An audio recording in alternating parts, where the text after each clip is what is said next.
You are currently haunted by a ghost that doesn't exist.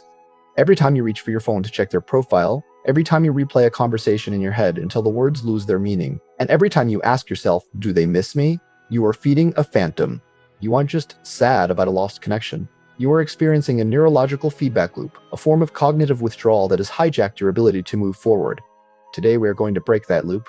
To do that, we have to be honest about the mechanics of your pain. We're going to deconstruct the neurochemistry of your obsession, expose the lies of digital lingering that keeps your wound open, and finally, we will move from the why to the how, reclaiming your energy and choosing to stop being a spectator in your own life. Let's start with the why now. Why does this hurt so much? Why can't you just... The truth is, your brain is addicted to the ghost. When you were with them, your brain was flooded with dopamine and oxytocin, the chemicals of reward and bonding. Now that the source is gone, your brain is in a state of cold turkey.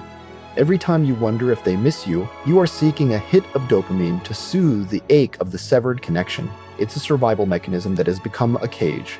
Your brain would rather have the pain of the maybe than the void of the nothing. But there is a deeper, more uncomfortable truth you need to hear. The wondering is a form of low-stakes surveillance.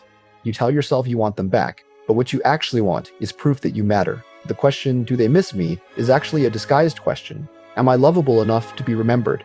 When you don't get that answer, you feel a validation void.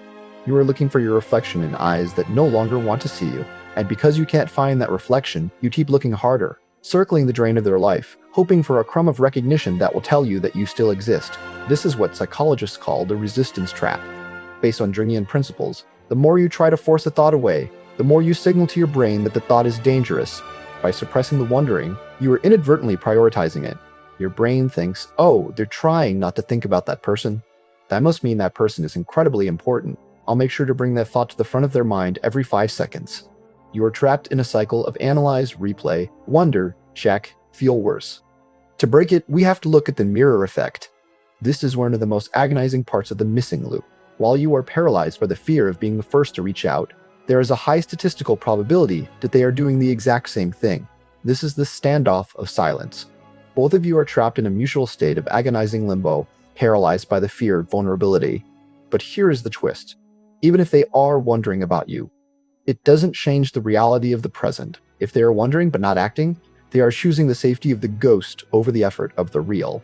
Let's talk about digital lingering. This is where most of you are currently failing. You think that because they viewed your story, or because they liked a post from 3 years ago, it means they are missing you. It doesn't. In the modern age, this is often just a habit of the thumb. It's a way to feel connected without the vulnerability of actually speaking. It's low-stakes surveillance. It's easy to watch a highlight reel of someone's life. It's hard to do the work of rebuilding a connection. It's the difference between wanting a person and wanting the idea of a person. We need to address the 9:37 p.m. syndrome. That specific moment of peak pain when the house is quiet and the phone doesn't buzz.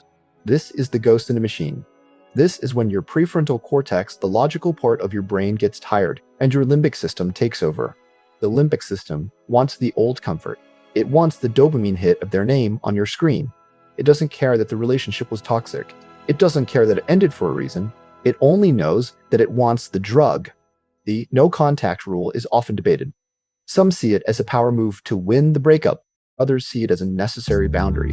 The truth is, it doesn't matter why you do it. It only matters that it stops the loop. No contact is a neurological reset. It is the only way to let your brain's chemistry stabilize. It is the only way to see who truly values you. If you remove the safety net of your presence, if you stop being the person they can reach out to whenever they feel lonely, you finally get your answer. If they don't reach out, you have your truth. And that truth is the only thing that can set you free. But here's the hardest pivot of all. The worthy pivot. You need to move from, do they miss me? To, I don't care if they miss me because they are no longer worthy of my energy. This isn't about being mean. It's about being honest. You are currently giving your most precious resource, your attention, to a ghost. You are spending your mental real estate on a person who is not currently contributing to your growth, your happiness, or your peace. Every minute you spend wondering about them is a minute you are stealing from yourself. It is a theft of your future. You're trying to find your reflection in their eyes, but you have to find it in your own life. You have to become the architect of your own reality again. The ghost is a choice. You choose to feed it every time you check a status. You choose to feed it every time you let their memory interrupt your dinner or your sleep. But you can also choose to starve it. You can choose to let the ghost fade until it is nothing more than a memory of a person who no longer exists in your world. the most empowering realization you can have is this: their opinion of you is no longer your responsibility. Whether they miss you, whether they regret you, whether they've forgotten you entirely, it is irrelevant to the person you are becoming. Stop looking for your reflection in their eyes. They are not the mirror anymore. The loop ends the moment you decide that your own peace is more important than their maybe. Reclaim your energy. The ghost is a choice. Choose yourself.